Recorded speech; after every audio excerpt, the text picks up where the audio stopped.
అర్జెంటుగా రమ్మని చెప్పావంటే కదా, మరి మాట్లాడకుండా బొమ్మలా అలా సైలెంట్గా ఉంటావేంటి? చూడు, డొంక తిరుగుడు లేకుండా, ముసుగులో గుద్దులాట లేకుండా డైరెక్ట్గా పాయింట్కి వస్తున్నాను. నా గురించి నీకు పూర్తిగా తెలిసిపోయింది. నందుని తీసుకొచ్చి నా అంతు చూస్తానని వెళ్ళావు, కానీ ఆ విషయాన్ని అటు నందుకి గాని ఇటు పోలీసులకి గాని ఎవరికీ నువ్వు చెప్పలేదు. ఆ రోజు నువ్వు బండరాయి తీసుకొని ఆల్మోస్ట్ నా తల బద్దలు కొట్టబోయావు. నా మీద అంత కోపంతో ఉన్న నువ్వు ఇలా సైలెంట్గా ఉండటానికి కారణమేంటి? ఒకప్పుడు నా నిజ స్వరూపాన్ని కనిపెట్టడం పనిగా పెట్టుకున్నాం. నా అసలు క్యారెక్టర్ని నందుతో సహా అందరి ముందు నిరూపించడమే ధ్యేయంగా పెట్టుకున్నాం. నిన్ను నందుని విడగొట్టింది నేనే అని నీకు తెలిసాక, లతని చంపేసింది కూడా నేనే అని నీకు ఆధారాలతో సహా తెలిసిపోయిన తర్వాత కూడా ఎందుకు ఏమీ తెలియనట్టు కామ్గా ఉన్నావు? భయమేసిందా? నా గురించి ఎవరికైనా చెప్తే నిన్ను చంపేస్తానని భయమేసిందా? ఆ భయంతోనే సైలెంట్ అయిపోయావా? పాపం, ఒళ్ళంతా చెమటలు పడుతున్నాయి నీకు. నన్ను భయపడుతున్నావా అని అడిగి నువ్వలా భయంతో వణికిపోతున్నావేంటి? దీన్నే కొన్ని ఊళ్ళలో మేకపోతు గాంభీర్యం అని అంటారు మేడం. భయంతో పోయేలా ఉన్నావు. మరి ఏదో బిల్డప్లు ఎందుకు చెప్పు? చూడు, నీ గురించి నేను అందుకు చెప్పకపోయేసరికి నేను నిన్ను వదిలేశానని, సైలెంట్ అయిపోయానని ఊపిరి పీల్చుకుంటున్నావేమో. ఆల్రెడీ నీకు అర్త్ పెట్టేశాను. నువ్వు ఆల్రెడీ పీకల లోతున మునిగిపోయి ఉన్నావు. పద్మవ్యూహంలో చిక్కుకుపోయావు. ఎప్పుడు ఏ క్షణం ఎటువైపు నుంచి అయినా సరే చావు నిన్ను చుట్టుముడుతుంది.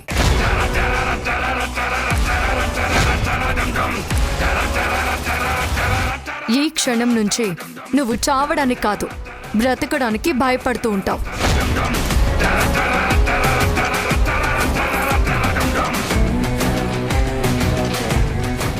బ్రతుకు భయం చావు భయం కంటే పెద్దది. నీ పాపాలకి ఒక రకంగా ఇది కూడా శిక్షే.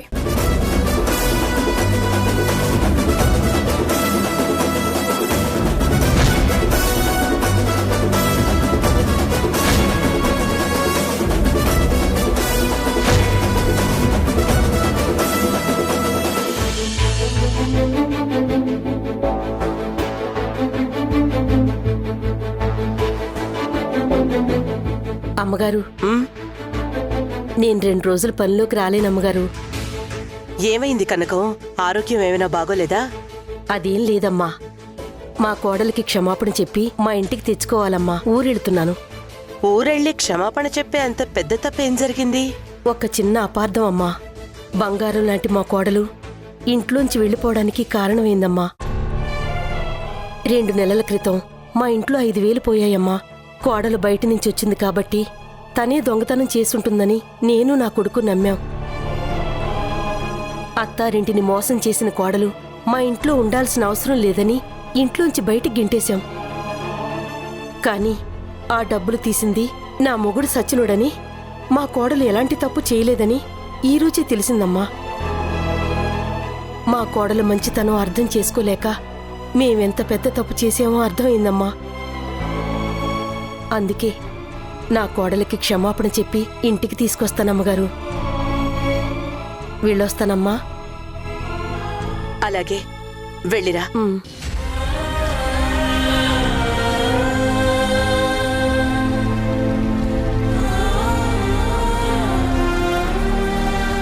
అమ్మా, టిఫిన్ బాక్స్ రెడీ అయిందా? రెడీగా ఉందిరా.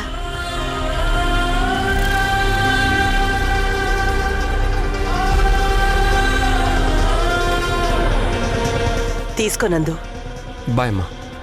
నందు, నేను కూరగాయలు తీసుకోవాలి. నన్ను మార్కెట్ దగ్గర డ్రాప్ చేస్తావా? అలాగే అమ్మా. పద. మేఘన సైలెంట్గా లేదని, నా పతనానికి ఆల్రెడీ ముహూర్తం పెట్టేసిందని, నా అంత చూసే పనిలోనే ఉందని క్లియర్గా అర్థమైపోయింది. మనం బ్రతికి ఉండాలంటే మన శత్రువుల్ని చంపాలి. ఇది యుద్ధ ధర్మం. అలాగే నేను ప్రాణాలతో ఉండాలంటే మేఘన ప్లాన్లకి వ్యూహాలకి చెక్ పెట్టాలి, తిప్పి కొట్టాలి. కానీ ఆ మేఘన ప్లాన్ ఏంటో, తను ఏం చెయ్యబోతోందో అర్థం కావడం లేదు. అలా ఎలా తెలుసుకోవాలో అంతకన్నా అర్థమై చావట్లేదు. ఈసారి నేను కొట్టే దెబ్బకి అది గువ్వ పిల్లలో గిలగిల కొట్టుకోవాలి. తిరిగి లేవకూడదు, కోలుకోకూడదు. కానీ ఎలా ఎలా తన మనసులో ఉన్న ఆలోచనల్ని తెలుసుకోవడం ఎలా? మేడం, మేఘన ప్లాన్ తెలుసుకోవడానికి, తన ప్రతి కదలికని పసిగట్టడానికి నా దగ్గర ఒక ప్లాన్ ఉంది. కానీ మీరు కొట్టనంటే చెప్తా. ఫస్ట్ ప్లాన్ ఏంటో చెప్పు. కొట్టాలో లేదో విన్న తర్వాత నేను డిసైడ్ అవుతాను.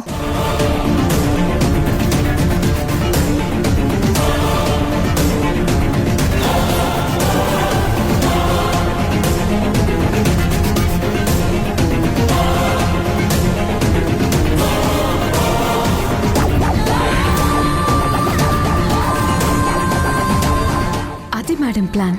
ఎలా ఉంది? నీకు బుర్ర లేదు, పెద్ద తింగర్ దాని అనుకున్నాను. కానీ అద్దరిపోయే ప్లాన్ చెప్పావు బార్బీ, అద్దరిపోయే ప్లాన్ చెప్పావు.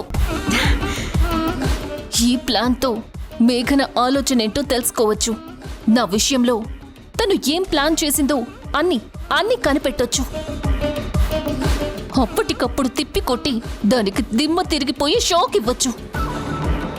Thank you Barbie, thank you so much. Next month నుంచి నీ శాలరీ డబుల్ చేస్తాను. Thank you madam. ఇంత త్యాగాన్ని, తెగింపుని బ్లాక్ అండ్ వైట్ సినిమాలో కూడా చూడలేదు. సర్లే, సోదాపి ఫస్ట్ అతనికి ఫోన్ చెయ్యి. అలాగే మేడం.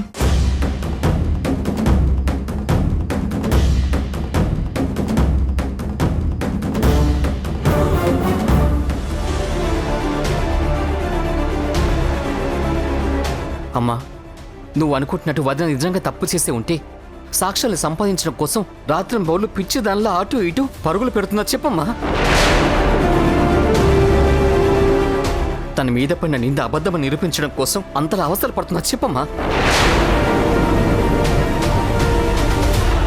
అమ్మా, ఒకవేళ లత గనక చనిపోకపోయి ఉంటే ఈ కుట్రలకు సంబంధించిన విషయాలన్నీ వదిన నీ ముందుంచేది. ఈ పాటికి వదిన మన ఇంట్లో ఉండేది.